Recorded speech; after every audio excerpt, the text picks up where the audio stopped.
बिस्मिल्लाहिर्रहमानिर्रहीम। अस्सलाम वालेकुम students, I am your physics teacher.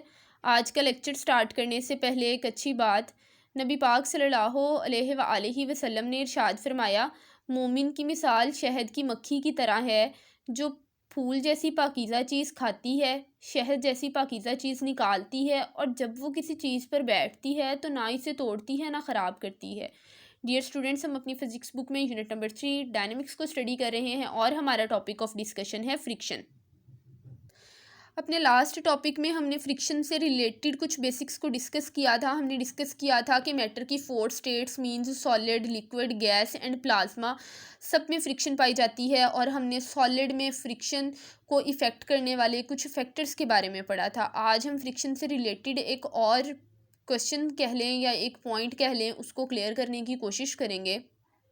आज हम जिस टॉपिक पे बात करेंगे वो है वाई फ्रिक्शन अपोजिस मोशन।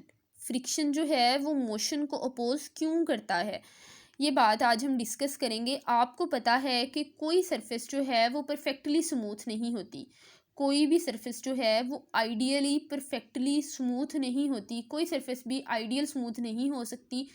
हम चाहे जितनी मर्ज़ी स्मूदर सरफेस ले लें, उसको जितना मर्ज़ी पॉलिश कर लें, एक बहुत स्मूथ, बहुत वेल पॉलिश्ड सरफेस का भी जब हम माइक्रोस्कोपिकली मुआयना करते हैं, उसको माइक्रोस्कोप के नीचे देखते हैं, तो हम फाइंड आउट करते हैं कि उसमें पिट्स एंड बम्प्स मौजूद हैं। पिट्स एंड बम्प्स कहते हैं उभारों और खड्डों को, कि हमने बहुत स्मूथ सरफेस ले ली, लेकिन जब भी हम उसको माइक्रोस्कोप के नीचे देखेंगे तो उस सरफेस में पिट्स एंड बम्प्स मौजूद होते हैं। तो सरफेसिस के दरमियान ये जो पिट्स एंड बम्प्स मौजूद होते हैं, हमारे पास दो सरफेसिस हों और दोनों में पिट्स एंड बम्प्स मौजूद हों, जब हमें तो देखने में वो लगेगा वो बहुत वेल पॉलिश्ड है, उनके दरमियान फ्रिक्शन नहीं होनी चाहिए, आइडियली फ्रिक्शन हो ही ना, क्योंकि वो सरफेसिस बहुत स्मूथ हैं, लेकिन ऐसा होता नहीं है। हम जितनी भी पॉलिश्ड सरफेस ले लें, जब हम उन्हें आपस में एक दूसरे के साथ स्लाइड करवाते हैं, कांटेक्ट करवाते हैं उनका एक दूसरे के साथ, तो क्या होता है कि उनमें मौजूद पिट्स एंड बम्प्स की वजह से वहाँ पे फ्रिक्शन प्रोड्यूस हो जाती है।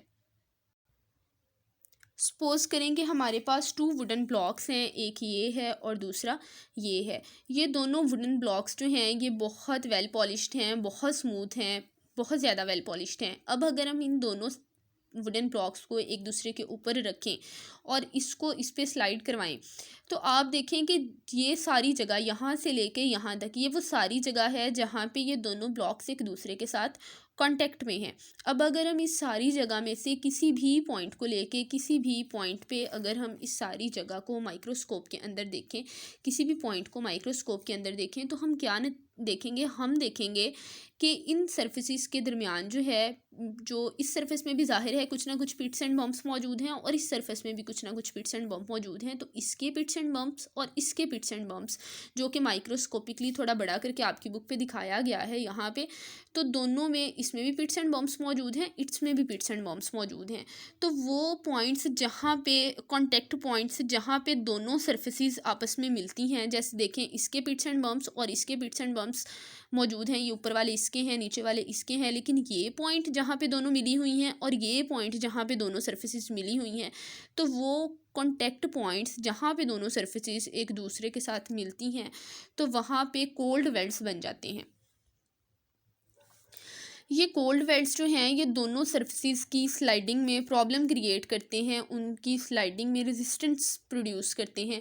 इन कोल्ड वेल्ड्स की वजह से दोनों सरफेसिस के दरमियान जो है वो रेजिस्टेंस प्रोड्यूस होती है, फ्रिक्शन प्रोड्यूस होती है। अब अगर हम थोड़ा सा अपने प्रीवियस लेक्चर को रिकॉल करें, तो हमने पढ़ा था कि एक तो फैक्टर ये होता है दोनों सरफेसिस की नेचर जो कांटेक्ट में होती हैं एक दूसरे से। दूसरा हमने पढ़ा था कि प्रेसिंग फोर्स भी जो है वो असरअंदाज होती है। तो अब अगर हम इस ऊपर वाले ब्लॉक पे प्रेसिंग फोर्स ज़्यादा कर दें, मतलब इसको ज़्यादा ज़ोर से दबाएं और फिर इसको स्लाइड करवाने की कोशिश करें, तो हम क्या देखेंगे कि बहुत ज़्यादा मिकदार में फ्रिक्शन प्रोड्यूस हो जाएगी और इसको स्लाइड करवाना मुश्किल हो जाएगा। बेशक हमारे पास सरफेस स्मूथ हैं, लेकिन अगर हम प्रेसिंग फोर्स ज़्यादा कर देंगे तो फ्रिक्शन भी ज़्यादा हो जाएगी और इन दोनों सरफेस का एक दूसरे के ऊपर स्लाइड करना मुश्किल हो जाएगा। तो इससे हमने क्या नतीजा निकाला कि अगर प्रेसिंग फोर्स ज़्यादा हो तो फ्रिक्शन भी ज़्यादा हो जाएगी और स्मूदर सरफेसिस में जो पिट्स एंड बम्प्स मौजूद होते हैं वो फ्रिक्शन की वजह बनते हैं।